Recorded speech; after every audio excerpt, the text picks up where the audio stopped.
push press is gonna be our power move. So we gotta get our shoulders fired up. So we're gonna call this the FMS shoulder switch. So here's what we're gonna do. Here, get one swooping motion and try to get your hand to touch. Come back out to a straight position and then bring one shoulder underneath and one shoulder down your back, one fist. And we're gonna do this about 45 seconds. Just keep switching off. One motion, try to press a little bit further down each time. Get that elbow up a little bit higher. Try to reach up a little bit higher from that bottom arm. One motion, let's bring some fluidity to it. Pay attention to one side being more tight than the other. I know my right side doesn't want to go underneath up as far as my left one does, but just being aware of it is half of it, I feel.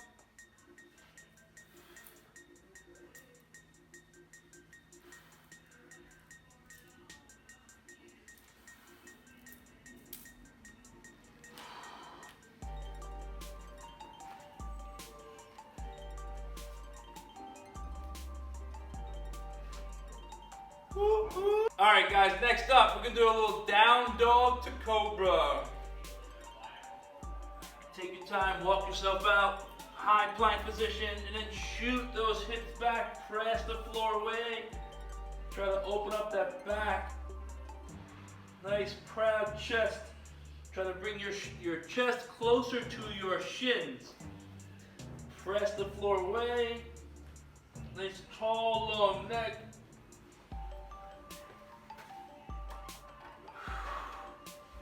Then come up and over and drop those hips down into a cobra position. Really press the floor away in this position. Nice tall long neck. Squeeze your glutes, press your hips into the floor. Open up the hip flexors and quads. And then come back up and around, swoop through it.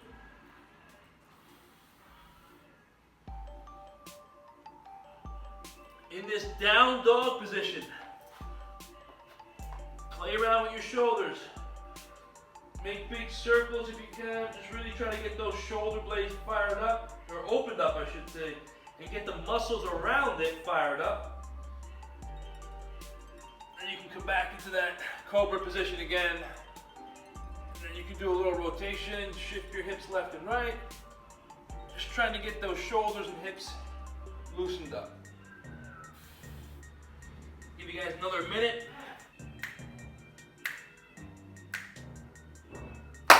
All right, guys, good stuff. Next up is our warm-up. 4 exercises. Here are the exercises. First up, alternating dumbbell snatch.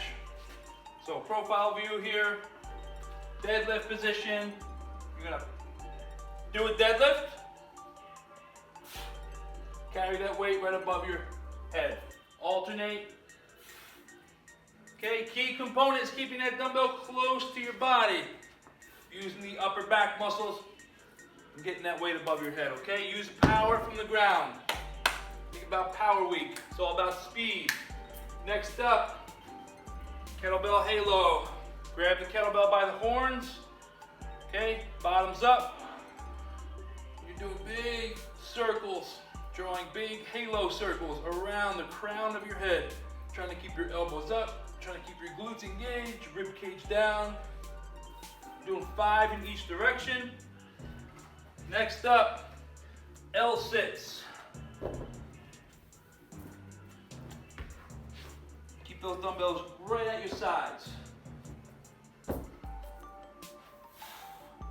Nice proud chest, pinch those shoulder blades back, and press the floor away from you. Keep your neck nice and strong and long. And keep everything stacked. Keep your hips under your shoulders. Hands under your shoulders. Okay, 45-second hold. And then next up, a lateral raise. Lateral means to the side, right? So you can keep your arms straight and just lift up on a 45-degree angle. You don't have to come up any further than parallel.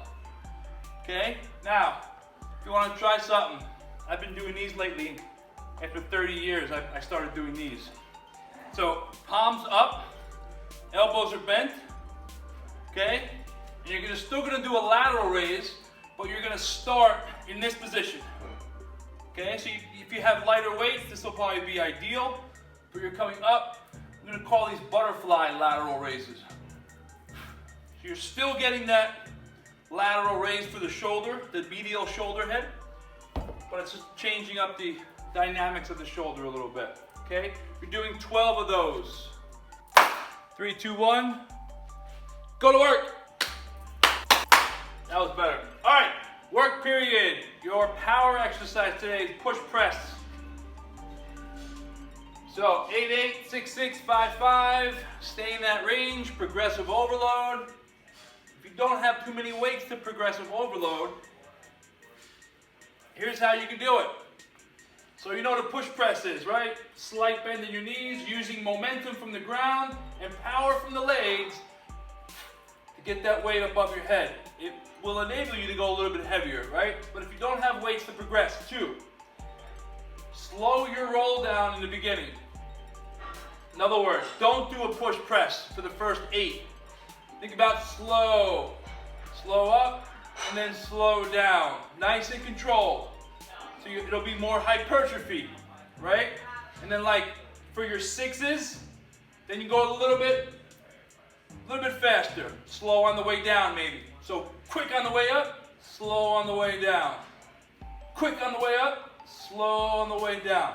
Until you get to your 5s or 4s, and you can start, just going faster and faster as the reps go, as your sets get deeper. Does that make any kind of sense? Yeah? Okay. Pam, Instagram will be there when we're done. This is your hour to work out. Just kidding. Not really. All right, next up. Perfect timing. You're about to explain the burn. That's it. All right. Here we go. Muscle cleans are next. Deadlift position. Okay, folding over at your waist. Good deadlift position. Muscle clean means you're pressing away from the floor and you're bringing those weights right to your shoulders. Okay, standing up. Okay, keep the weight close to your body. Try to use your upper back to pull up as you use, of course, your hips as in a deadlift. 12 reps for that. Next up, gorilla row. Slight hinge, row, row. Okay, again, pulling from your upper back. Trying to use your lats. Keep the elbow nice and low. Don't come up too high. 12 reps. Last up, side bends. So, side bend. If you want to get a good stretch, come all the way down with the weight, with the sided weight, with the weight on the side, I should say. And then you're coming all the way back up. Okay? Doing 10 each. Take your 60 to 90 and then get right back to the top for your push press. Make sense? For the side bends, Ant. Yep. How heavy do you recommend going? You could probably go pretty heavy. I mean, just be mindful of, you can probably go pretty heavy. I'll end it with that, I put my hand here, and I'm actually trying to, if I'm holding it here, I'm actually really trying to contract as much as possible and feel those abs. I push my hand in there. I want to make sure I'm working, right? So go as heavy as you need to go to feel that. And I assume everything front to back is kind of one plane, like that whole in between 2 planes of glass kind of thing. For the side bend? Yeah. Well, these muscles pull you forward a little bit. So if you come forward a little bit, it's not a bad thing. It's natural, right? To stay very linear like this is not really natural, but a slight forward, not a bad thing. So to make sure if I grab the heavy stuff, I don't pull it back muscle. Well, that's start. You got 5 sets of it, right? So start lighter, feel it, and say I can probably go a little heavier. You still want to make sure the other side's engaged, holding the weight. You don't want to let that drop either, right? So you want something that's heavy enough, but not too heavy that you can hold on that side. Cool. Thanks. Cool. 3, 2, 1. Go to work.